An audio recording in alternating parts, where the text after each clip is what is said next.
So hey guys, guess what day it is?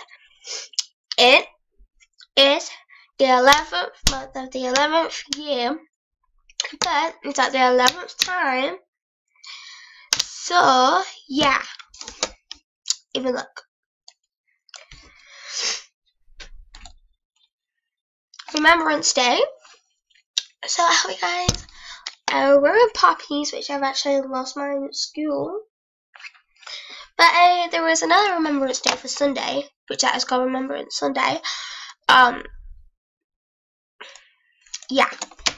So I just wanted you to think about war about this video, because you should literally remember all those people who fought for their lives just for us to live, and for the families as well. But so we're gonna watch some clips about what I want you to do is just comment down below and tell me what you feel about war, like what things comes to your mind when you think about war. So we're going to be doing about World War I today.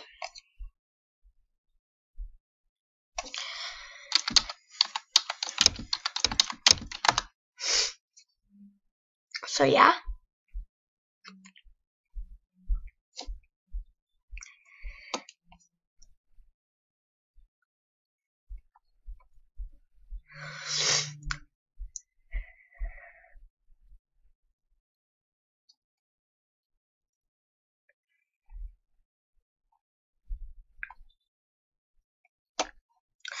So okay, we're going to watch this.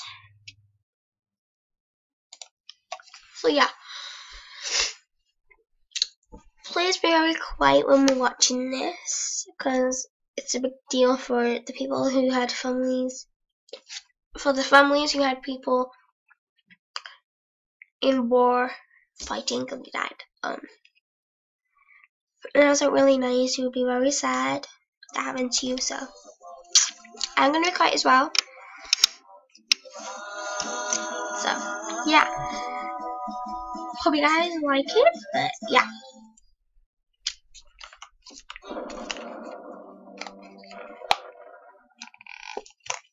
Over 4 long, brutal years, World War I's trench warfare on the Western Front ground on. But to the east, a remarkably different war was fought. A war of movement, of dramatic gains and losses. Huge armies on the march.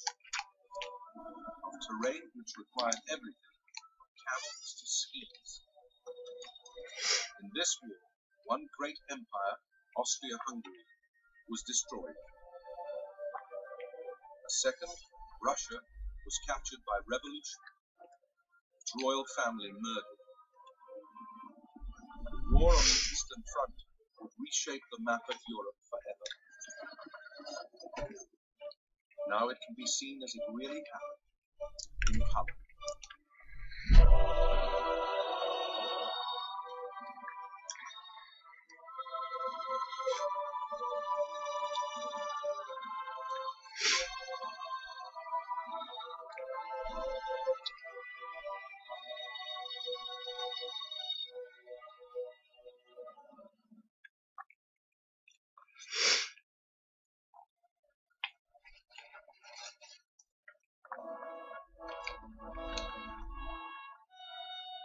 In August 1914, 2 emperors, full of pomp and circumstance, strutted like peacocks on the stage of Central Europe.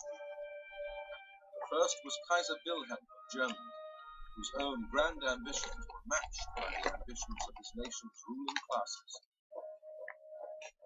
The Kaiser was very, very highly strung. He was given to hysterical outbursts about things and lived in a fantasy. Then, frankly, the whole of the country lived in a fantasy.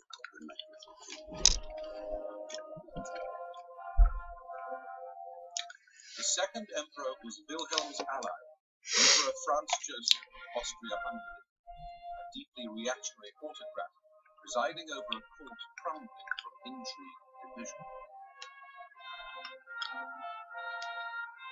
These 2 emperors of the Central Powers were opposed on the Eastern Front by a third emperor, Tsar Nicholas II of Russia.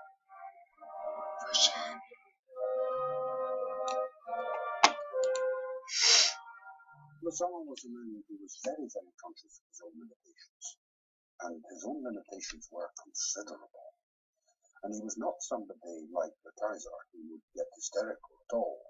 He was much happier living the life of some kind of country gentleman. He certainly wasn't a warmonger at all. The immediate spark which had set these three empires, Germany, Austria-Hungary, and Russia, on the road to war was the assassination of Archduke Franz Ferdinand of Austria by alleged Serbian nationalists. When war broke out in August 1914, the Eastern Front campaign moved swiftly. Austrian troops invaded Serbia. Russia, Serbia's ally, invaded both Germany and Austria. The Austrians quickly retreated before the Russians, losing key fortress towns.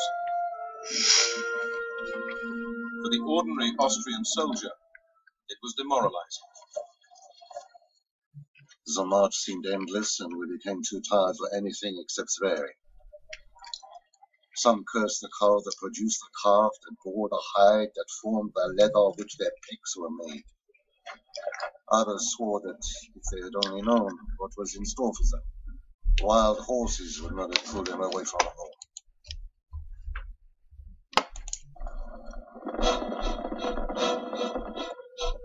While the Russian army smashed the Austrians, it came badly unstuck against the Germans. In late August, at the Battle of Tannenberg, 50,000 Russians were killed or wounded, 100,000 taken prisoner. One British observer noted, "The sight of thousands of Russians driven into two huge lakes and swamps to drown was ghastly, and the shrieks and cries of dying men and horses will not be forgotten." The German victory made the reputation of its two architects, Generals Paul von Hindenburg and Erich von Ludendorff, who became idolized as the nation's saviors. Every single day of the war, Hindenburg was having his portrait painted.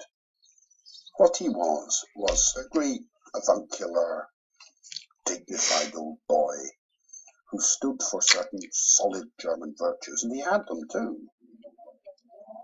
Now, Ludendorff was obviously a very good technician, but the trouble with Ludendorff was that he got affected by megalomania. The early battles on the Eastern Front persuaded Hindenburg and Ludendorff that the Russian army would be easy meat. Ludendorff began to dream of a great German empire to the east. But British observers had noted the strength of the Russian fighting spirit. Individually, the Russian soldier is the finest soldier in the world. He puts up with cold and hunger and suffers hardships without a word of complaint. But in taking on both Germany and Austria, the Tsar was asking much of his soldiers. To fight on two major fronts was going to test the Russian army in the extreme, not least because of the logistical problems of getting materiel, soldiers, equipment, horses, food and fodder to the front. Okay, so I'm going to stop that there. And if you want to watch it, I'll leave a link in the description below. And how to do a link is you just copy and paste it, and then, you know, paste it wherever you want. So yeah.